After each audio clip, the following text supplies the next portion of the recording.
मी अजय मेश्राम. आज पुन्हा आपण भंडारा एक्सप्रेस न्यूज डिजिटलमध्ये आपलं स्वागत आहे. मित्रांनो, भंडारा एक्सप्रेस हा डिजिटल व्यासपीठ हा सर्वसामान्य हक्काचा आहे. आपण या चॅनलला सबस्क्राईब करा आणि नक्कीच शेअर करा. आज आपण पुन्हा एक नवीन विषयाकडे वळलेलो आहोत आणि काँग्रेस या पक्षाने जिल्ह्यातील आणि महाराष्ट्रातील सर्व नवीन जिल्हा अध्यक्षांच्या नियुक्ती केलेल्या आहे. त्याचप्रमाणे भंडारामध्ये देखील एक युवकांना संधी दिलेली आहे. त्यांचे नाव आहे मुकुंदजी सावरकर. आपण त्यांच्या घरी आज आलेलो आहोत आणि त्यांच्याकडून आपण माहिती घेणार आहोत की मुकुंद सावरकर यांची जी नियुक्ती केलेली आहे ते आपण कोणत्या आधारावर कशा प्रकारे ती नियुक्ती केली आपण त्यांच्याकडे जाणून घेणार आहे. मी बघा, आपण मागं बघू शकता की जेव्हा त्यांची नियुक्ती झाली त्यानंतर यांच्याकडे कार्यकर्त्याची लिंक लागलेली आहे भेटण्याकरता आणि त्यांच्याकडे आपण बघू शकता की आपण जे कार्यकर्ते आहे सकाळपासून त्यांना अभिनंदनाकरता त्याची भेट घेतात. नमस्कार मुकुंदजी सावरकर, आपला सर्वप्रथम जी काँग्रेस जिल्हाध्यक्ष म्हणून मला हे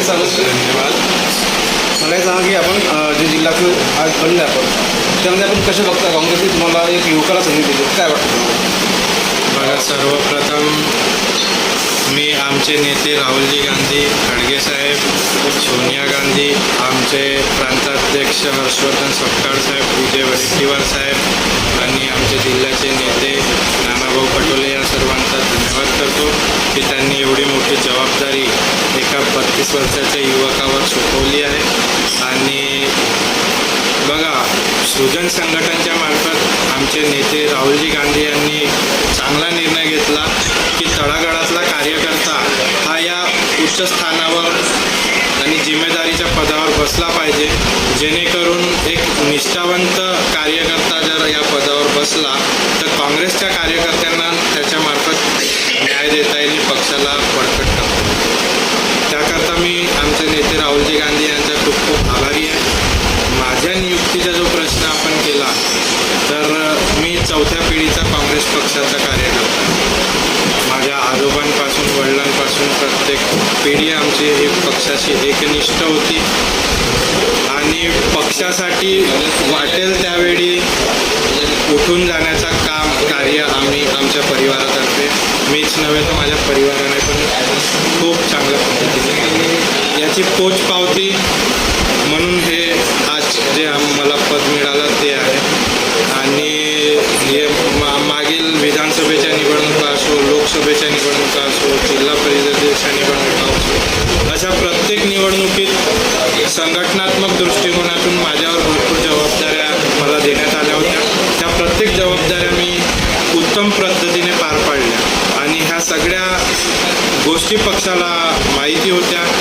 त्याच्यानंतर ज्या सृजन संघटनेमार्फत ज्या पर्यवेक्षक आमच्या जिल्ह्याला आल्या होत्या, भंडारा जिल्ह्यातल्या प्रत्येक तालुक्यातून माझ्या नावाला म्हणजे समर्थन फार मोठ्या प्रमाणात मिळाला. ते आमचे वरिष्ठ नेते असो, कार्यकर्ते असो, पक्षातले पदाधिकारी असो, नगरसेवक असो, जिल्हा परिषदेचे सदस्य असो, प्रत्येकाने, भलेही मी युवा असेल पण माझे कार्य आणि माझे कार्याची पद्धत म्हणून माझी पोचपावती मॅडमसमोर मांडली आणि त्या मॅडमने एक चांगला निर्णय घेतला.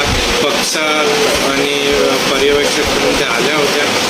दिल्लीच्या मीटिंगमध्ये त्यांनी जो काही अहवाल सादर केला त्या अहवालाच्या माध्यमातून माननीय राहुलजी गांधी यांनी आज एका 31-32 वर्षाच्या युवकाला पॅरेंट्स काँग्रेसच्या जिल्हाध्यक्ष म्हणून माझ्या नावाची घोषणा केली.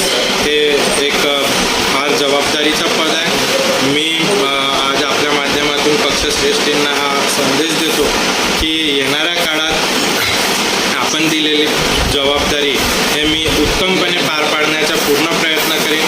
कुठल्याही गटातटाच्या राजकारणात न जाता भंडारा जिल्ह्यात काँग्रेसचे कार्य आणि काँग्रेसचे विचारधारा ही तळागाळात प्रत्येक माणसापर्यंत पोहोचवण्याचं काम मी करीन. आपण दिलेली जबाबदारी ही मी सार्थ करीन. मला हे सांगा की आपण जे काँग्रेसमध्ये असलेले जे आपले युवक आहेत त्यांना पण या आपल्या माध्यमातून काय सांगा की आता तुम्ही नवीन जिल्हा त्यांना काय आव्हान करणार?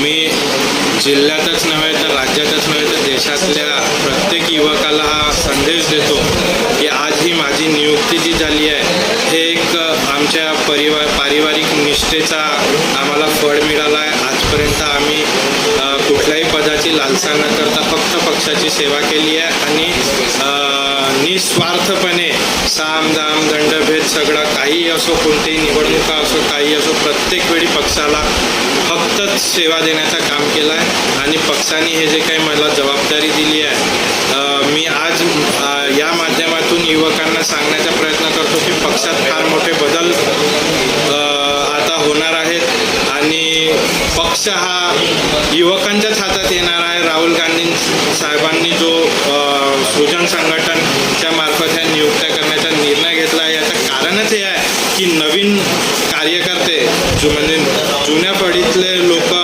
हे मार्गदर्शक या भूमिकेत असावे आणि नवीन पिढीतल्या कार्यकर्त्यांना आता महत्त्वाच्या पदावर भूमिका बजावण्याचं कार्य ते देण्याच्या मानसिकतेत आहेत आणि येणाऱ्या काळात युवकांच्या माध्यमातून पक्षाची वाटचाल ही पुढे चालेल आणि निश्चितच येणाऱ्या निवडणुका आम्ही म्हणजे निवडणुकांमध्ये आम्ही चांगला रिझल्ट हा राहुलजी गांधींना देऊ आणि 2029च्या लोकसभा निवडणुकीत 100% आम्ही राहुलजी गांधी यांना पंतप्रधान केल्याशिवाय राहणार नाही. हाच आम्ही निश्चय आज माझ्या नियुक्तीच्या माध्यमातून भंडारा जिल्ह्याच्या कार्यकर्त्यांच्या माध्यमातून घेतो.